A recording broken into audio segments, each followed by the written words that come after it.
Well, we're elated. We thank God for everything. It's a unique opportunity for us all to come together and celebrate Awka, and also thank God for what He's been doing for Awka and for our Egwu Uzu II. You know, he went out for treatment for a few months. He's back in full force.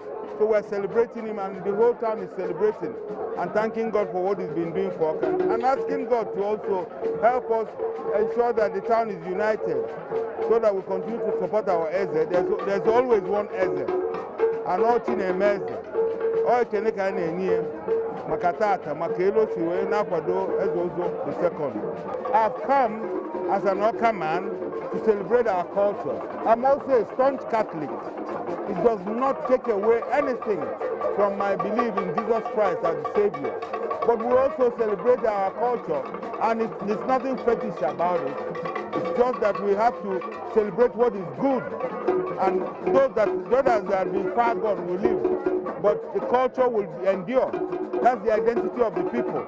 If you don't know where you're coming from, there's no way you know where you're going to. So culture is one thing that we will preserve, but it does not affect our faith in any way.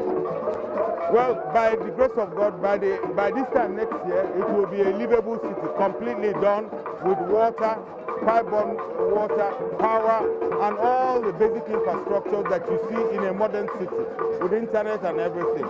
So to God be the glory. And I'm just an initiator. The Millennium Estate is a collective investment of Unda Anambra, all the faith in the idea that has brought it so far. It's everybody's bill. All the 600 and something subscribers are investors and owners in the estate. I'm just an initiator. They own the estate.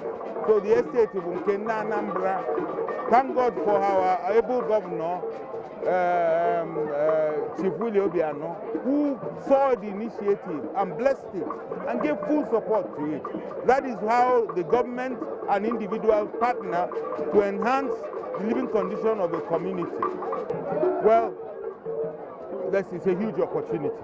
Okay, sometimes we do a high-income real estate investment. And that high-income real estate investment should enable the state government also go to the low-income investments, make the necessary investments in terms of infrastructure for low-cost investment housing, because that's where there's a real deficit.